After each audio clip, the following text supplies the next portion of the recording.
Hello, ilan na nanonood? Check nga natin. Tatlo na. O sana i-share nyo para maging apat. No? Para hindi tayo magkasya dito sa room. 4 na milyon siguro, pwede, no? Anyway, share ko lang yung slides ko. Ang topic natin, 4 reasons why psych majors should talk about religion. Ang haba ng title ko, but later I will explain kung ano bang ibig sabihin yan. Pero I think it's pretty self-explanatory, no?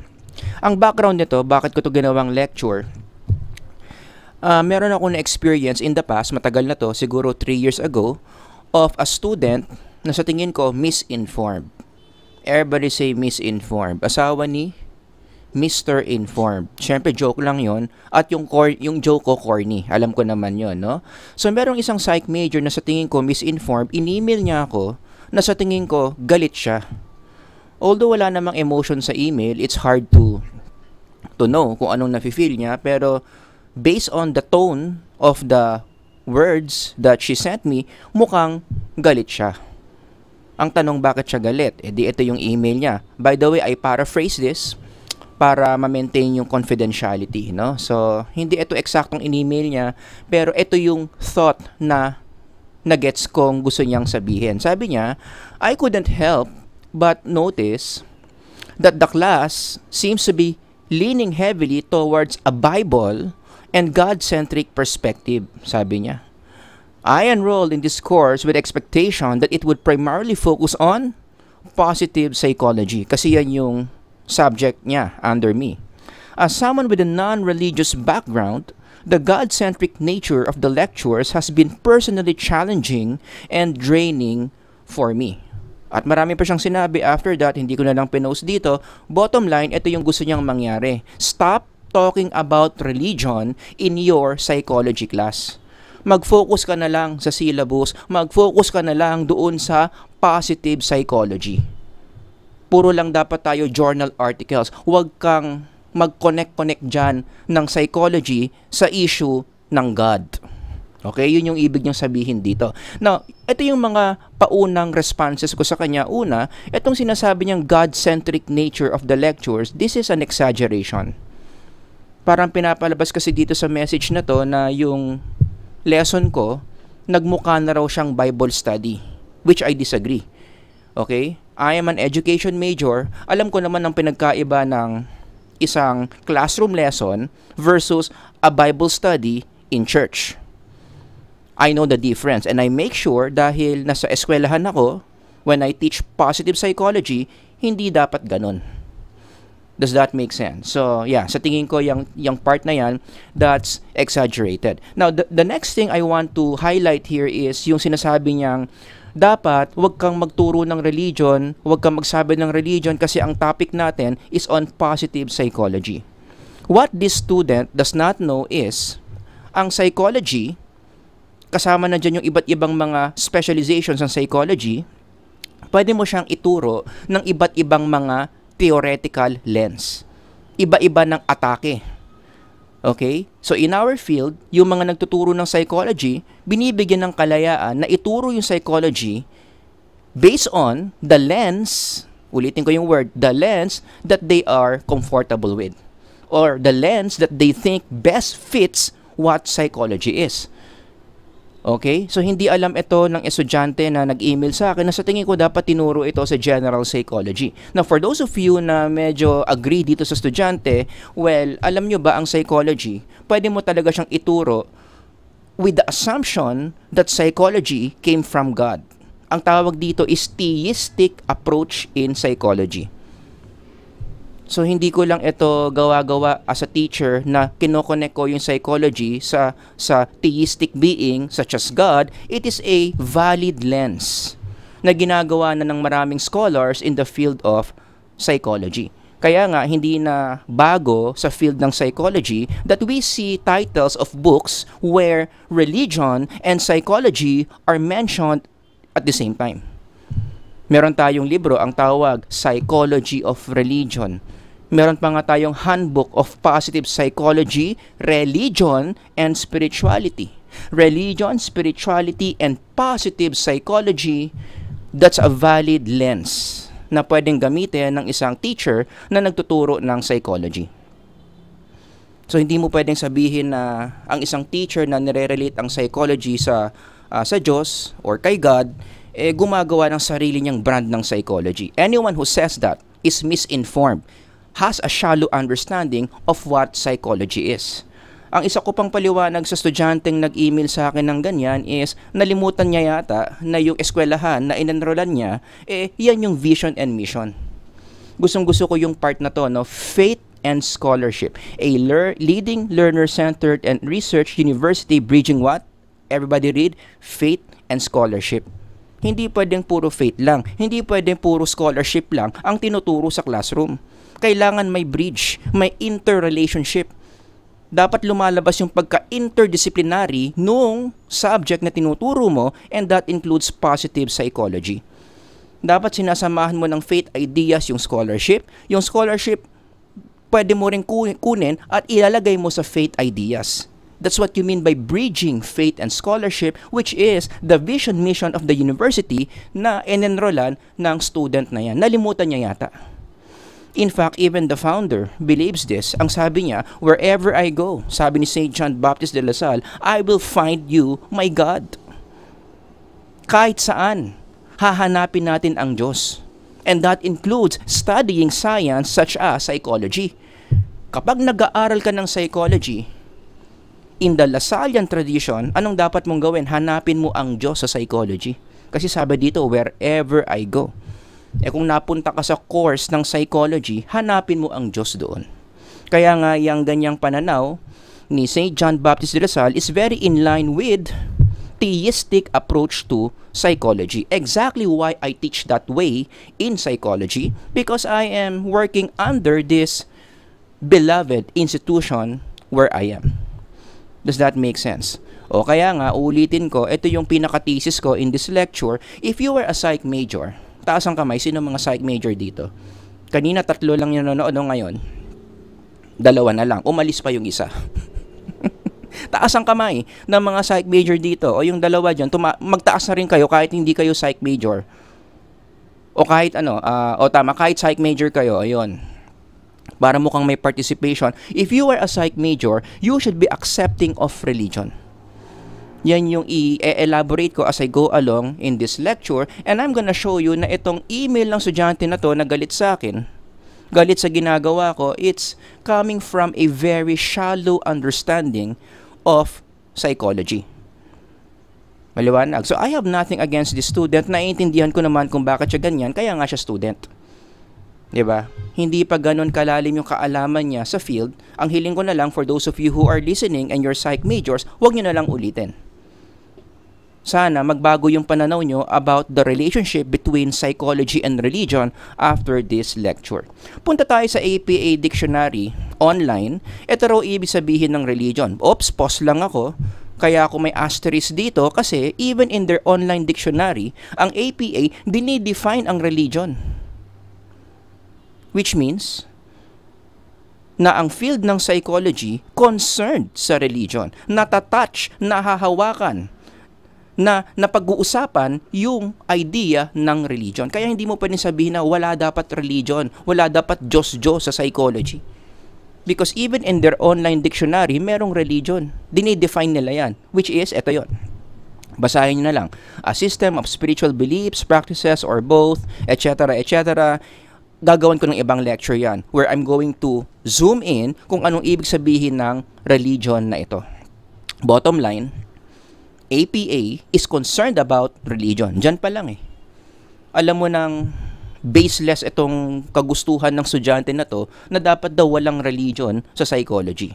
Alright? Now, let me give you 4 reasons why religion should be welcome in psychology. Number 1, psychologists are interested about religion. Believe it or not. Parang hindi lang halata kasi yung majority ng mga psychologists ngayon hindi ganun ka-interested sa religion. Majority. Pero hindi ibig sabihin nun lahat. Maliwanag. Merong good enough number of psychologists na interesado, which means nagre-research sila, gumagamit sila ng scientific method in answering questions, psychological questions about religion. For example, isa sa mga areas of interest in the psychology of religion, yung tinatawag na God images, or the way people see God. Studies show that the way a person sees God, meron palang epekto yon kung paano siya mag-isip, anong emotions na feel niya, anong mga pinaggagawa niya sa buhay niya. Whether you see God as a punishing God or you see God as a loving God, may epekto sa psychological processes ng tao, and psychologists are interested doing research on that. Kaya itong nakikita nyo dito, this is a legit journal article. APA pa nga nag-publish niya, no, based on the citation. Kaya meron talagang religion sa psychology. Even in psychology, we talk about Christian prayer, which is an aspect of religion. Diba, pag narinig mo yung word na religion, that's one of the words that you think about prayer. And guess what? Prayer, specifically yung effects ng prayer, can be scientifically studied in the field of psychology, and that's what they're doing. This is a very busy area of research. Kaya nga sabi dito, review. Ibig sabihin, pag nare-review, maraming studies. Wala kang mare-review kung isang study lang meron. Marami yan, hundreds yan, even thousands, na pinag-uusapan talaga ang prayer, anong epekto niyan sa psyche ng tao. In fact, i-combine mo lahat ng research on God image, i-combine mo yung lahat ng research sa prayer, nagkakaroon tayo ng mga textbooks na ang pangalan, The Psychology of Religion. We talk about religion in psychology. Even APA as an institution, pinakamalaking institution sa field ng psychology, nire-respeto, ina-acknowledge yung presence ng religion in psychology. May sariling division yan. APA Division 36, Psychology of Religion and Spirituality. Yan yung paborito kong journal article na binabasa. Karamihan ng mga lectures ko, dyan ko kinukuha. Maliwanag. So, klarong-klaro, number 1, balik natin, bakit dapat welcome kayo sa religion? I-welcome ang religion sa psychology because psychologists are interested about religion. Number 2, religion talks about the psyche. Ang religion kasi, pareho siya ng topic na pinag-uusapan sa psychology. Remember, psych majors, dapat alam nyo to, ang root word ng field natin is psyche, which means spirit and soul. Tama? This is the scientific study of the spirit and soul. Ngayon, ang religion, ano ba ang isa sa mga topics dyan? Yun din. Spirit, soul. So, pareho.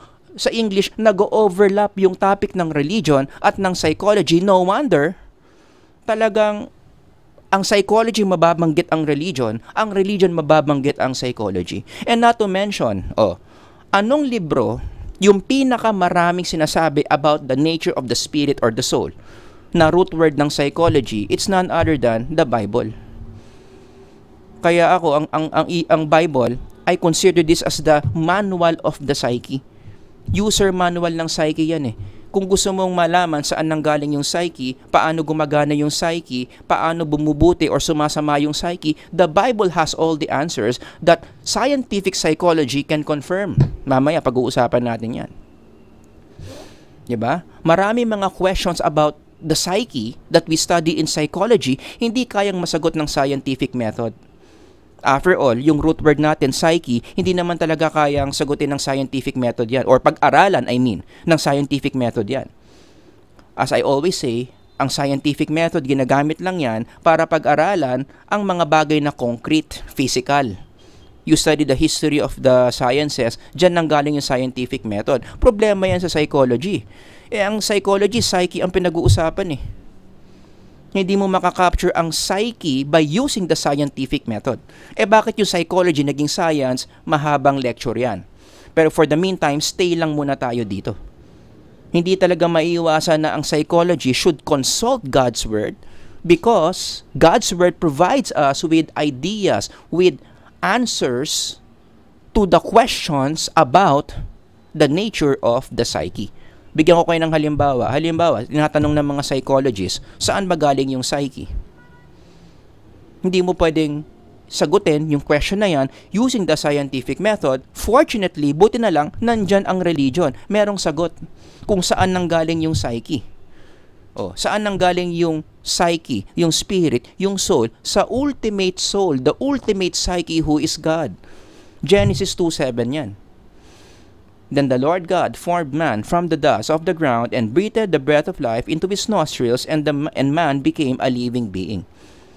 Ito yung assumption ko na nangyari kaya nagkaroon ng psychology. Kung walang Genesis 2:7, wala tayong psychology na pinag-aaralan. Am I making sense? Hindi kaya ng psychology mag-isa in surveying different issues about the psyche. Kailangan niya ng tulong ng religion. Maliwanag. Number 3, another reason is religion offers correct psychological facts even before scientific psychology discovered these facts. Kaya dapat dito nanggagaling yung respeto. Everybody say respeto. Asawa ni respeta. Kilala natin yan.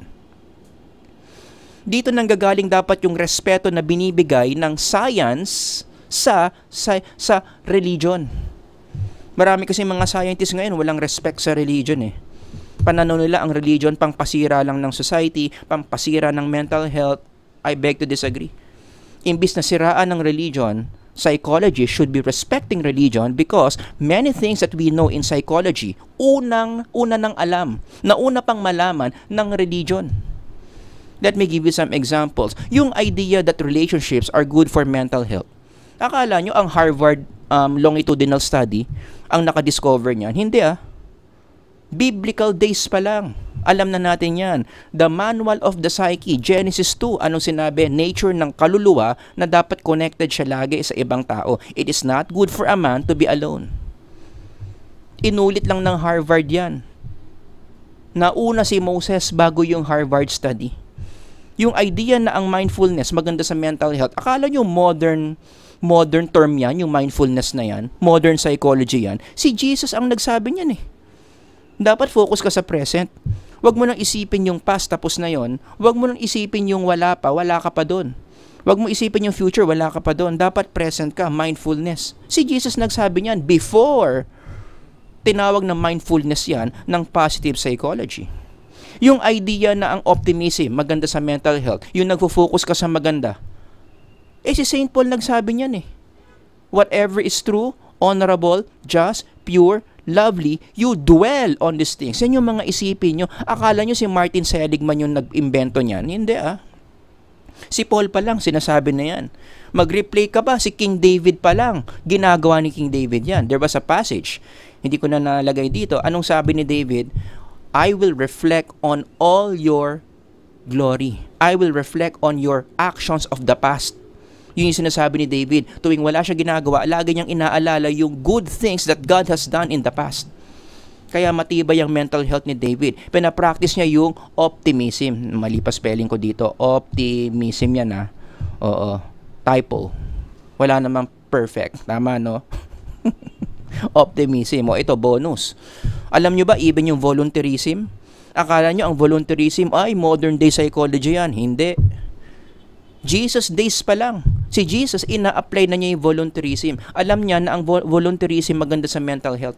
Kaya ano yung paulit-ulit niyang sinasabi? Love one another. And the best way to show that you love one another is to serve one another. Magbigay ka ng serbisyo sa kapwa mo ng walang bayad.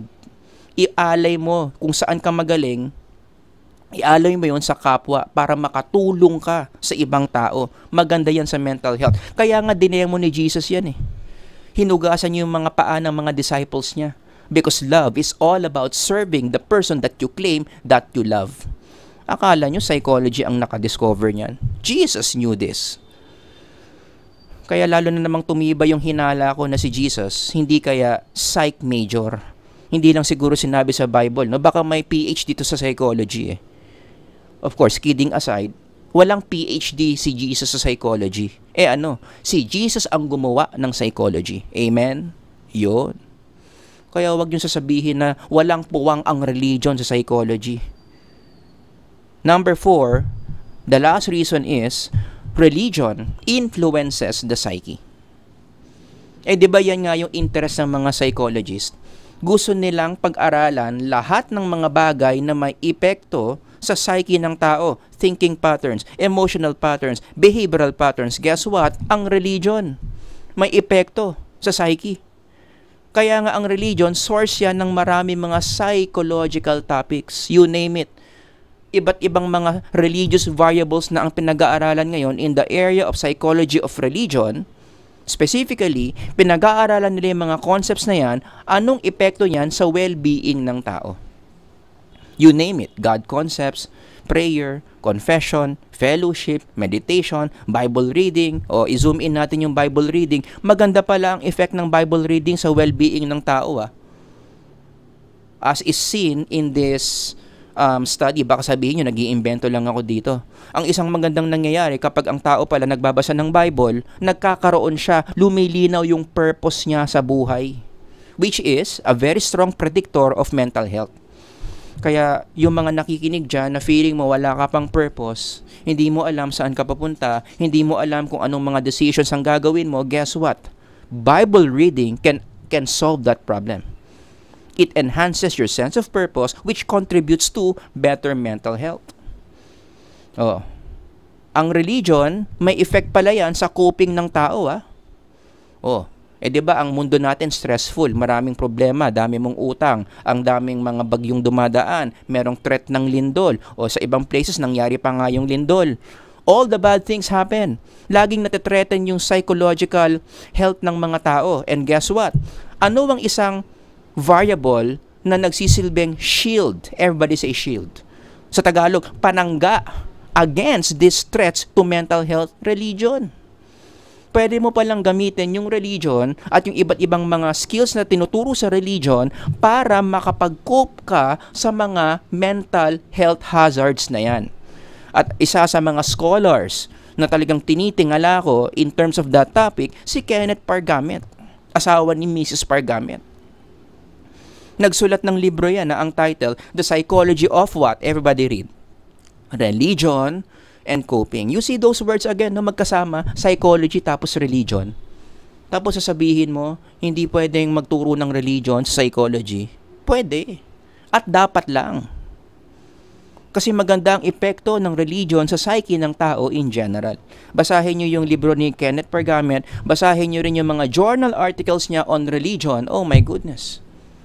Talagang it's undeniable that psychology and religion are interdependent with each other. Speaking of that, ito yung application na gusto kong i-mention in this lecture as I end.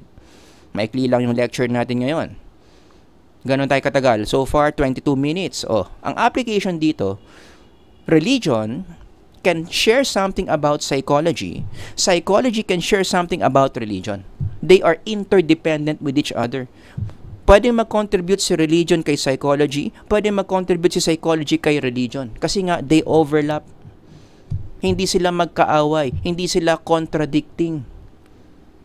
Science and religion must be interdependent with each other. Sinabi ni Einstein yan . Diba? Anong sabi ni Einstein? Ang ganda. Religion and science go together. Ito yun, yung sinabi ko. They go together. Magka-level yan. They are interdependent with each other. Ituloy natin. As I've said before, science without religion is lame, and religion without science is blind. Hindi pwedeng puro religion lang. Hindi rin naman puro science lang. I-integrate natin yung dalawa. They are interdependent and have a common goal, which is what? The search for the truth. Syempre, yung mga pilosopo dyan, nakataas yung kilay. Sir, yan naman si Einstein, hindi naman psych major yan. Physicist yan . Di maghanap tayo ng psych major. Si Kenneth Pargamet. Agree din siya sa sinabi ni Einstein . Ano sinabi niya in connection to psychology? If we don't pay attention to the spiritual dimension of who we are. Tanong, anong institution na ang focus niya spiritual dimension? Di religion. Basically, ang sinasabi ni Pargamet dito, pag hindi natin inaral yung religion and how it affects the psyche, then our work will be incomplete. Hindi pwedeng puro journal article lang. Hindi pwede puro science lang. Hindi pwedeng puro behaviorism lang. Let's treat psychology as how it should be treated, which is what? We are dealing with the psyche, the spirit, the non-physical element, the non-physical being created by God. Kaya nga, in fairness naman, marami ng mga scholars ang sumusunod kay Einstein, pati rin kay Kenneth Pargamet, ini-integrate na talaga nila yung science with religion. Such as for example, in therapy. Alam nyo yan, mga clinical psychologists dyan. Parami na ng parami yung mga therapists ngayon na yan na yung approach, no? Hindi tayo pwedeng cognitive behavioral lang. Kailangan inaalam din natin, ini-integrate din natin yung faith dimension ng tao. Ano yung spiritual health ng tao? Iko-combine natin yan sa mga psychological concepts. Kaya naiimbento yung mga ganyang therapy. Kaya nasusulat yung mga ganyang books. Ang gaganda niya, no? When Faith Meets Therapy. Bringing religion and spirituality into therapy. Ganyan dapat. At syempre, other than Einstein, other than Kenneth Pargamet, sino pa yung naniniwala sa ganyang model? E di syempre, yung founder ng institution na mahal ko. De La Salle University. Anong sinabi ni founder? Ulitin ko, wherever I go, I will find you, my God. So kung ikaw scientist ka, na ang specialization mo is the psyche, you are a scholar of psychology, by all means, go ahead. Gamitan mo ng scientific method. No problem. Pero sana wag mong kakalimutan, as you use the scientific method, hanapin mo ang Diyos doon sa scientific method. Because if you try really hard, if you try with sincerity, makikita mo siya. So ang closing message ko again, if you are a psych major, you should be accepting of religion. Wag mong i-email yung teacher mo ng ganyan. Although again, I understand. Kasi nga, hindi siya... student pa lang siya, hindi pa ganun kalalim yung alam niya about psychology, wag niyo na lang gayahin. Because of this lecture, mas na-inform na kayo, now you know na yung mga ganitong claims, hindi lang particular sa student na to, no? I'm sure marami pa mga psych majors yan, ganyan yung concern, ganyan yung issue, yun, sana mas naliwanagan kayo, na yung ganyang issue, ayaw yung pinaghahalo yung psychology and spiritual stuff. That's a very shallow understanding, empty understanding, misinformed understanding, and baseless understanding of psychology. Babalik ka lang lagi sa root word ng psychology, which is what? The psyche. The psyche is the spirit, the soul. There can be no spirit, there can be no soul without the existence of God. Maliwanag. So yun yung 4 na reasons kung bakit dapat ang mga psych majors willing to talk about religion in the field of psychology. Alright? So yun lang yung maikli nating lecture. I'm sure marami na namang galit sa akin. As I always say, hindi naman tayo nagle-lecture para matuwa kayo sa akin. We lecture for the truth. Alright? So kung may mga questions kayo, ideas, comments, ilagay nyo lang dyan. Sir Howard here. God bless everyone. Until next time. Bye-bye.